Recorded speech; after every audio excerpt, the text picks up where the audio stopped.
युग पुरुषोत्तम परम प्रेममय श्री श्री ठाकुर अनुकूल चंद्र जी के 137तम शुभ आविर्भाव महोत्सव बल्लारपुर जिला चंद्रपुर महाराष्ट्र में मनाया गया।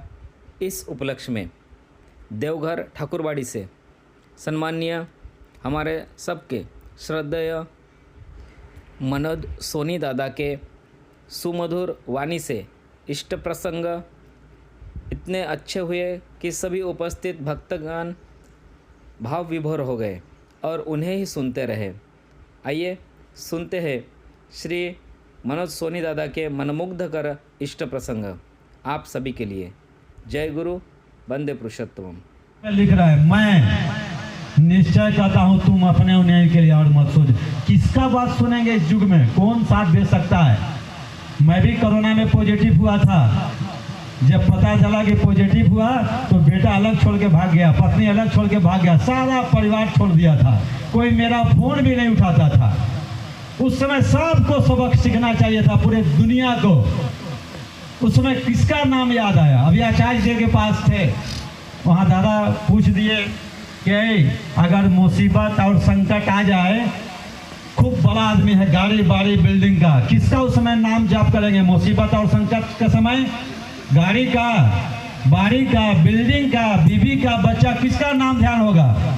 उस समय सब साइड करके गुरु, ठाकुर जी और भगवान। तब बोले उस समय तो कहाँ तुम्हारा था, तो तुम धन पर विज्ञान था। फिर एक बार बोले अगर एरोप्लेन से हम चल रहे हैं, अगर आप लोग सब लोग बैठे एरोप्लेन में, पता चले कि इंजन बंद हो गया, गाड़ी बंद हो गया, उस समय किसका याद आएगा? गाड़ी का, बाड़ी का, घर का, उसमें किसका नाम याद आएगा? तब उस समय गुरु और भगवान को। पहले क्यों नहीं करते हैं? जब मुसीबत में तो सब लोग याद करेगा ही। कोरोना में जब मैं पॉजिटिव हुआ तो सारा परिवार छोड़ के भाग गया। तब मेरा एक तो दिमाग में आता है, ठाकुर जी बोले हैं जब भी मुसीबत संकट घेर ले तो पैसा बड़ी प्रेमी है, ये दोनों हाथ से दे करके फेंक देना, कुछ दान पुण्य कर देना, कुछ ठाकुर जी का मंदिर में दान कर देना। तब चलते चलते बेटा को मेरा दिमाग में आया, कह रहे लगता है मैं पॉजिटिव हो गया सेकेंड आवर में। बेटा को बोला है तेरा बैंक में कुछ पैसा है ठाकुर जी तेरा पास? बोला हाँ पापा कुछ है। हमें डाल दो सब उठा के मंदिर में, और डाल दिया सब ठाकुर जी का मंदिर में। और तुरंत खबर चला गया, डॉक्टर उठा के फेंक दिया जनरल में, दादा 50% ऑक्सीजन है, खत्म, नहीं बच सकता है, 70-80 में जान जा रही है। तब कैसे पूजनीय सिपाही दा का फोन आ गया, क्या हुआ रे? जी दादा गलती हो गया, मैं बाहर निकल गया था घर से, मना किए थे घर से बाहर नहीं निकलना है। मैं निकला बाहर, कोई भी बाहर निकलता पॉजिटिव हो जाता। मैं भी बाहर, एक तो साड़ू भाई का लड़की का शादी था राहुल किला में उड़ीसा में, जाते आते पॉजिटिव हो गया। फिर भी दादा बोले दादा गलती हो गया, गलती हो गया। मैं बार बार गलती, खूब डांट हुआ। गुरु करे अपमान तो बढ़े शिष्य का मान। डांट दिए और तो सारा गला कट गया। बोले जाओ तू बच जाएगा। डॉक्टर बोला दादा एकदम उम्मीद नहीं बचेगा। तब फिर डॉक्टर पर गुस्सा हो गया, बोला डॉक्टर तुम अपना इलाज करो, डॉक्टर को जितना पैसा चाहिए मैं दूंगा। अगर डॉक्टर जान बचाता तो सारा हॉस्पिटल तेरा खाली हो जाता। तुम लोगों को पैसा चाहिए, जितना लगेगा मैं दूंगा, इसको इलाज करो। उस समय इष्टभीति और सोशनी का पैसा हाथ में लेके मैंने लुका के लेके गया था कि आईसीयू में अगर कहीं डाल दिया तो वहाँ कोई से मिलने नहीं देगा। अधिकतर गुरु भाई का जान कैसे गया? उसी समय आदमी इष्टभीति छोड़ा था। ठाकुर जी बोले थे एक बार कि मरते अवस्था में भी इष्टभीति करना है, जान जाएगी तो जाएगी, लेकिन इष्टभीति करके ही जाएगा। अधिकतर लोग जैसे ही तबीयत खराब हुआ हॉस्पिटल में गए, कोई दुख है, सबसे पहले इष्टभीति छोड़ेंगे। मारिए ठाकुर जी को इतना करते हैं, फिर भी ये मुसीबत आ गया। वो इष्टभीति करने से मैंने बचा। खूब ठाकुर जी का उस समय नाम करता था। 2 दिन बाद ऑक्सीजन बढ़ गया। तीसरा दिन डॉक्टर ने ला के दिया अंडा मछली खाने के लिए, खा लो जान बच जाएगी। बोले दादा ये तो नहीं खाऊंगा। वो बोले कि नहीं तब तो तेरा जान चला जाएगा। मैं बोलूँ कि जान जाएगा तो जाएगा दादा, मैं तो खाता नहीं हूँ, मैं तो इधर छोड़ दिया हूँ। मैं अपने ऋतिक देवता, मेरा भी ऋतिक देवता अभी 84 का है, यंग के जैसा अभी भी चलते हैं। आचार्य जो उनको बंधु बोल के पुकारते हैं। मैं वो ऋतिक देवता को फोन किया कि दादा ये तो अंडा मछली खाने के लिए बड़ा मतलब जिद कर रहा है। बोला ना छूने से तेरी जान चला जाएगा, छूना भी मत, क्योंकि वो छोड़ चुका है, तब उसको नहीं छुआ जा सकता है।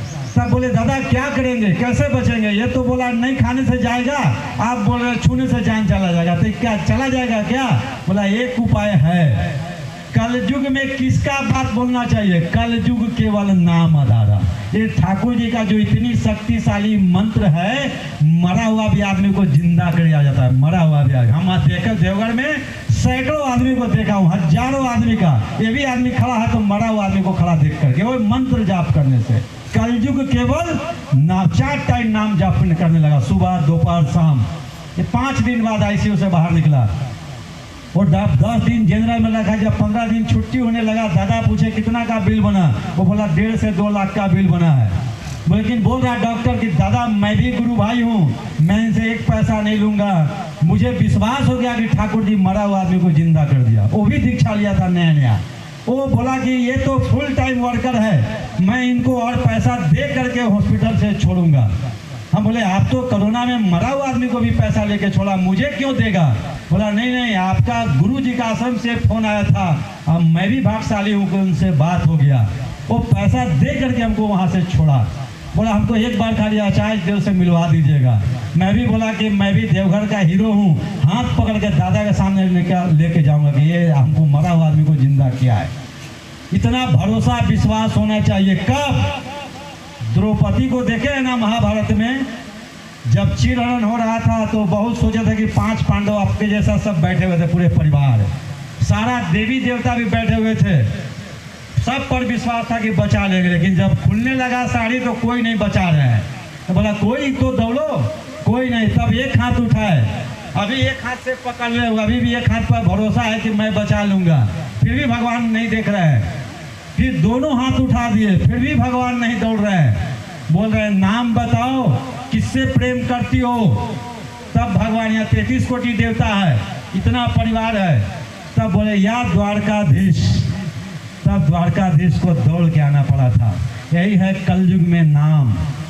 हमारा बेटा हो, बेटी हो, माँ हो, चाची हो, फूआ हो, दादी हो, चाहे कोई भी क्यों ना हो, ये दादा बोले हैं जिनके पास ये मंत्र नहीं है, जीवन में जिसका गुरु नहीं है, उसका तो जीवन अभी शुरू नहीं हुआ है। तुम किसी से मत डरना। पूरे बिहार में आचार्य देव के साथ घूम रहे थे, वहाँ बोले किसी से भी बात कर सकते हैं। कैसे? जिनके पास जा रहा हूँ उनसे बड़ा आदमी सोच के जाना है। ये दौलत में बड़ा है, ज्ञान में बड़ा है, बुद्धि में बड़ा है, गुरु मामले में हमसे छोटा है। आप लोग भी बोल रहा हूँ, ये सब सोच के जाइएगा कि मैं उनसे बड़ा आदमी बन के जा रहा हूँ, कुछ देने जा रहा हूँ। अगर ये लेगा तो ठीक है, मांगने नहीं जा रहा हूँ कि मैं डर के जाऊँगा, बोल नहीं पाऊंगा। मैं DC SP झारखंड का हर एक CM को लेके जाता था। बोले दादा आपको तो ठाकुर जी का दरकार है, जाना होगा। मुझे नौकरी भी लग रहा था रेलवे पुलिस में। एक गुरु भाई बोला कि ना नौकरी मत कर, एक CM को लेके जाएगा, पूछ देगा क्या करते हो, तो नौकरी करते हो। CM को बढ़िया बढ़िया DC SP नेता मंत्री प्रणाम करता है, तुमको प्रणाम करेगा? तो मैं नौकरी भी नहीं किया। बोले कि अगर तुम बोलना उससे कि मैं एक सत्संगी हूँ, इस सत्संगी का कितना बड़ा लेवल है किसी को पता है? जो गुरु भाई नहीं है इसको कितना बड़ा एक राज्य का जो गवर्नर है ना, वो गवर्नरों का भी गवर्नर का पद है ये। लेकिन इसको पहचानना होगा, उनके मुताबिक चलना होगा, तब ये ठाकुर जी का इज्जत और सम्मान है। तो चलिए ठाकुर जी को आप लोग पकड़े हैं। मेरे दादा का यही है कि कम से कम सुबह शाम सब परिवार मिलकर घर में प्रार्थना करिए। इसमें कोई कम परमाण नहीं। प्रार्थना के समय आपका बेटा का भी पास मोबाइल है, बहू के पास भी है, बेटी के सबके पास मोबाइल है। हो सके तो मोबाइल में भी बहुत सारा प्रार्थना और लिंक दिया हुआ है, आप प्रार्थना करिए सब लोग सुबह और शाम। और उसके बाद ठाकुर जी का नाम करिए। और देवघर देखिए इतने चमत्कारी जगह कि मुझे 30 साल लगा था दादा तक जाने में। मेरा बेटा 2 ठो है, एक बीटेक कर रहा है छत्तीसगढ़ दुर्ग में भिलाई में। वो एक दिन प्रार्थना स्मृति में लेट किया, थोड़ा डांट दिया, मैं पिटाई भी थोड़ा कर दिया। बोला पापा हमको देवघर में रख दीजिए तो मैं ठीक हो जाऊंगा। बड़ा खुशी हुआ कि देवघर में रहने से ठीक होगा, तो बहुत अच्छा बात है। लेके गया देवघर में आचार्य देव के पास निवेदन किया। दादा बोला है मनोज का बेटा है, मेरा देख रेख में रहेगा। वो देख रेख में रहने लगा, थोड़ा रूम देने में लोग दिक्कत किया उसको, मैं तो प्राइवेट रूम ले लिया। वो ज़्यादा नहीं 30 दिन रहा था वो। हमको 30 साल लगा था वहाँ तक, वो 30 दिन में हमसे आगे निकल गया वो दादा का करीब। आचार्य देव उनको अपने देख रेख में रखने लगे, पूजनीय सिपाहीदार उनको साथे लेकर के घूमने लगे। तब लगा कि कैसे प्रभाव पड़ा 30 दिन में, तब देखा वो ठाकुर जी का लीला भूमि का प्रभाव। वो जो आनंद बाजार प्रसाद खाया उसका अन्न का प्रभाव पड़ा, और ये गुरु संघ आचार्य संघ जो किया उसका प्रभाव। आप लोग जाते हैं एक दिन दूसरा दिन ही चल के चले जाते हैं, रिटर्निंग टिकट यहीं से कटा के जाते हैं कि जा रहे आने का। अरे कम से कम 5 दिन 10 दिन देवघर में रहिए, तब जाके समझ में आएगा। वो चमत्कारी जगह 1-2 दिन में नहीं होगा। वहाँ गए हैं, दुकान छोड़ के आए हैं, नौकरी छोड़ के आए हैं, ड्यूटी छोड़ के आए, दुविधा में फंस गए, ना इधर के रहे ना उधर के रहे, दुविधा में दोनों गए, माया मिलना राम। अगर आप अभी सत्संग में बैठे हैं तो ठाकुर जी के पास ध्यान करके सत्संग में हमारा लगाए रखिए। हम अभी सोचेंगे मेरा बीवी झारखंड में है तो क्या हाल होगा, मेरा बेटा अभी क्या करता होगा, तो हम कर पाएंगे? यहाँ बैठे हैं, जितना मैं सोचा भी नहीं उससे 10 गुना 100 गुना बीवी बच्चा को ठाकुर जी रखे हैं, तब आज ये खड़ा होकर बोल पा रहा हूँ। इसलिए सब ठाकुर जी की है, मेरा कुछ नहीं है, तेरा तुझको सौंपते क्या लागत है मोर। तो चलिए समय बहुत हो गया है, बात तो बहुत सारा है। आप लोग देवघर आइए, आप लोगों को लिए मैं विशेष निमंत्रण करता हूं कि आप लोग बीवी बच्चा परिवार के साथ 5 दिन 10 दिन आके रहिए। इतना नहीं फर्क पड़ेगा तो ये मुझे बोलिएगा। 30 दिन में 30 साल हमको पीछे कर दिया था, तो आप लोग 2-4 10 दिन महीना दिन आके रह करके देखिए। और जब भी कहीं घूमने का अगर मन करे, ये देखा देखी तीर्थ धाम में नहीं, जहाँ जीवंत वो आचार्य देव चलने वाला, बोलने वाला, देखने वाला, साक्षात ईश्वर का दर्शन, जहाँ बाबा भोलेनाथ बैठे हुए गुरु और भगवान का जब दर्शन हो जाएगा तो हम लोग रोज गाते हैं, गुरु गोविंद दो खड़े काके लागू पाओ, बलिहारी गुरु आपने गोविंद यो बताए। तो ये दोनों का नहीं पकड़ पा रहे हैं, एक ठो पर आश्रित है। इसलिए ये दोनों का अगर जहाँ आप मान के चलेंगे तो देखिएगा कि भगवान के पास मिलने में समय नहीं लगेगा। भगवान तो चल करके आपके पास आना चाहता है। सेवरी राम जी को बुला लिया, उससे आप पढ़े लिखे इतना तेज तरार बैठे हुए हैं, लेकिन आज तक कोई भगवान को नहीं। हम लोग भगवान को फोटो और पत्थर समझ के घर में रखा है। अगर जीवंत समझते तो मैं भी बजरंगबली का बहुत बड़ा भक्त था, कम से 10 से 20 साल बजरंगबली का भक्ति किया हूँ। आज तक लड्डू चढ़ाते चढ़ाते हमको भी लड्डू मिला था, इतना जीरो मिला कि उसका कोई वैल्यू नहीं है। तब हनुमान जी का शुरू लाइन पकड़ा, श्री गुरु चरण सरोज रजा निज मन मुकर सुधार। जब सतगुरु के शरण में गए तो एक लग गया मेरे ऊपर।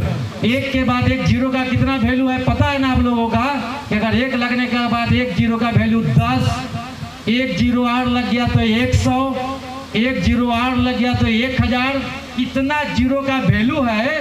और खाली 0 मिला था जब सदगुरु नहीं था तो, क्योंकि मनमुखी पूजा करता था। आज बजरंग मंगलवार बजरंगबली का दिन, खूब हनुमान चालीसा और लड्डू चढ़ाता, और 6 दिन उनको भूल जाता, फिर भूखे रखता। फल क्या मिला, जैसा कर्म करोगे वैसा फल देगा भगवान। ये है गीता का ज्ञान। हम लोग भगवान को दिन बना के पूजा कर रहा हूँ, 7 दिन हम लोग बनाया हूँ, शनिचर मंगल हम लोग बनाया हूँ। तारीख क्यों नहीं होता है? कल था तारीख 1/3/2025। कोई देख सकता है पूरे दुनिया में? कोई बता दे कि कोई देख सकता है क्या? है 2025 साल जिंदा रहने के लिए। घड़ी जैसे 12 के बाद घूमते रहता है ना, वैसे दिन हम लोग 7 दिन में घूमते रह रहा है। वो देख ले रहा हूँ, महीना घूमते रह रहा है, वो भी देख रहा हूँ। तारीख कभी कोई नहीं देख पाता। इसलिए ईश्वर को जीवंत मान के घर में जो भी देवी देवताओं को फोटो रखे हैं जीवंत मानिएगा। आज मैं देख रहा था ध्यान से कि मेरे ठाकुर जी का लगता है बहुत साल हो गया, तो कलर उड़ गया है।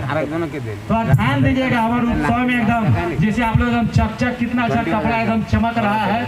दादा लोग का धोती कुर्ता, माँ लोग का साड़ी गहना जेवर, और जिनकी है उनको थोड़ा उदासीनता लग रहा है। इसलिए हर बार एकदम चक चक करके एकदम रखना चाहिए। घर में भी आप लोग जाके देखिएगा कि कभी ठाकुर जी का फोटो खराब हो जाए या भगवान का या कलर उड़ जाए तो तुरंत चेंज करना चाहिए उसको। दीपावली में तो मौका मिलता है, और नहीं तो गलती वही से होता है। भगवान लोग कुछ बोलेंगे नहीं, वो लोग फल यही देंगे कि जैसा कर्म करोगे वैसा फल देगा भगवान। यह है गीता का ज्ञान। यही बोल करके विश्राम देता हूँ, और सभी के लिए मैं मंगल प्रार्थना करता हूँ। मैं भी झारखंड से आया था, बड़ा सौभाग्य मिला महाराष्ट्र में बोलने का। ये मैं आचार्य देव से बोल के आया था कि जा रहा हूँ महाराष्ट्र में थोड़ा घूमने, पूजनीय सिपाहीदार से भी बोल के आया था तो बहुत अच्छा लगा हम लोगों का। और माताओं की संख्या तो बहुत ज़्यादा है, क्योंकि वो माताओं अगर घर में थोड़ा सा ठाकुर का नियम से अगर भोजन बनाएंगे ना, तो घर तो स्वर्ग बना देंगे, स्वर्ग। कोई बीमारी, दुख, तकलीफ, मुसीबत नहीं आएगा। खाली किचन को ठीक कर दीजिएगा आप लोग। आप अपने पति के लिए भोजन बनाते हैं, बेटा के लिए थोड़ा नाम ध्यान करके नहा धोवा के शुद्ध अवस्था में अगर भोजन बना दिए, तो जैसा खाएगा आपका पति अन्न, वैसा होगा मन। जैसा पिएगा पानी, वैसा होगा वाणी। किचन में बर्मा का तस्वीर लगना चाहिए, ऐसा भोजन बनना चाहिए। प्रसाद हम लोग जब भी भोजन खाता हूँ, कल भी खा रहे थे हम वहाँ पारुल माँ का घर में, फिर तुलसी पत्ता दीजिए। बोला क्या करिएगा? बोला बिना प्याज लहसुन का भोजन बना, तुलसी पत्ता डालने से भगवान का भोग लग जाता है, उसको प्रसाद बोल के खाता हूँ, तब ना ये शरीर ठीक है। अभी 55 चल रहा है, फिर भी देखिएगा एकदम ठाकुर जी बिना निरोग, कोई बीमारी नहीं, कोई संकट नहीं, एकदम ठाकुर जी बोले हैं कि आप खाली साथ रहिए ना, ये सब ठीक हो जाएगा। ठाकुर जी को जब भी आप लोग मांगिएगा कुछ नहीं, गाड़ी बाड़ी बिल्डिंग तुरंत दे देते हैं। मेरे पास था, सब पहले हटाए, जीरो करके तब हीरो बनाए। तब एक बार पूछिए सिपाही था, बोले ठाकुर जी से कुछ मत मांगना है, तुरंत देते हैं। ठाकुर जी को बोलना खाली कि ठाकुर जी साथ रहिए, साथ रहने से सब कुछ ठीक हो जाएगा। आज 2 बेटा इंजीनियर डॉक्टर भी बन रहा है। मैं कोई नौकरी बिजनेस नहीं करता हूँ, आज 10-11 साल से सारा चीज छोड़ दिया हूँ। खाली बात बोलने के लिए पूरे देश में जाता हूँ, अभी पूरे विश्व में बुलाहट हो रहा है ये सब बात बोलने के लिए। तो आप लोग भी बोलने में कभी पीछे मत हटिएगा, कहीं भी होगा तो ठाकुर जी परम पिता जरूर बोलूँगा, झुक करके प्रणाम करके, ठाकुर जी करते हो तुम ठाकुर, मेरा नाम हो रहा है और आपकी दया से सब काम हो रहा है। जय गुरु।